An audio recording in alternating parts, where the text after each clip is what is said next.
Naglagay na rin kami ng sabon para mas malinis na nga itong swimming pool na medyo naiwan nga yung amoy ng tubig. Sa mga oras nga na nagpatulong na din talaga ako. Now, kasi ako lang mga guys. Baka bukas na ito matatapos. Nakanya-kanya nga kami toka dito para mas mapabilis. Ako nga dito sa hagdan. Dito naman sila sa kabila.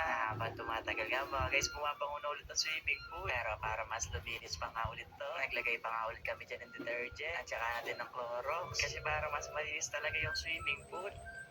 Nainintay muna nga namin dito ng ilang minuto. Binabad muna bago nga buutan ulit ng tubig. Na habang hinihintay nga yan mga guys, shoutout muna si Miss Smiley. Na di na nga niya lumahantay ng swimming. Kasi sabi ko sa kanya, bukas na ito matatapos. Lalo, medyo matagal nga magpapuno ng tubig. Kaya ipa-fast forward ko na siguro to mga guys ha. Inabot na rin pala kami ng gabi sa paglilinis. Kaya hihintayin na lang yan natin mga guys. Ang pagpapapuno nga ng tubig.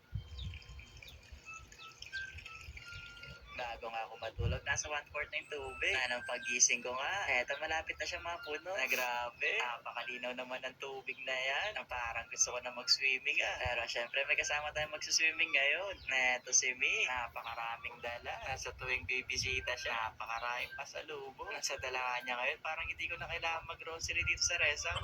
Chot, nagdala na rin daw siya ng salbabida. Kasi para daw hindi kayo malunod sa forfeit kong swimming pool.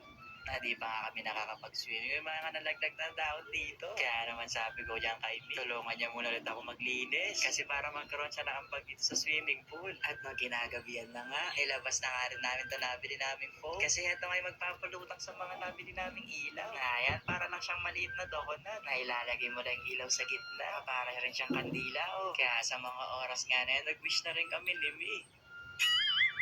Ay, hindi pala ganun yun. Nandito nga natin siya ilalagay sa may tubig. Natinry nga namin to kung mahuhulog. Na-effective naman. Kaya nang binuksan na rin namin tong mga ibang ilaw.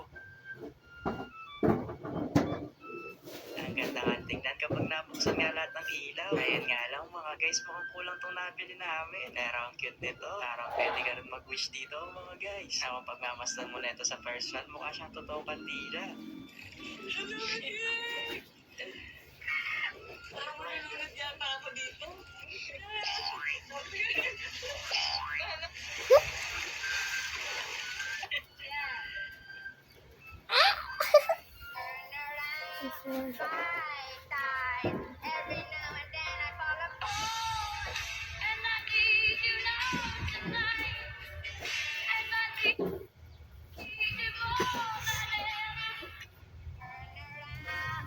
Mga ibang klase ng From this to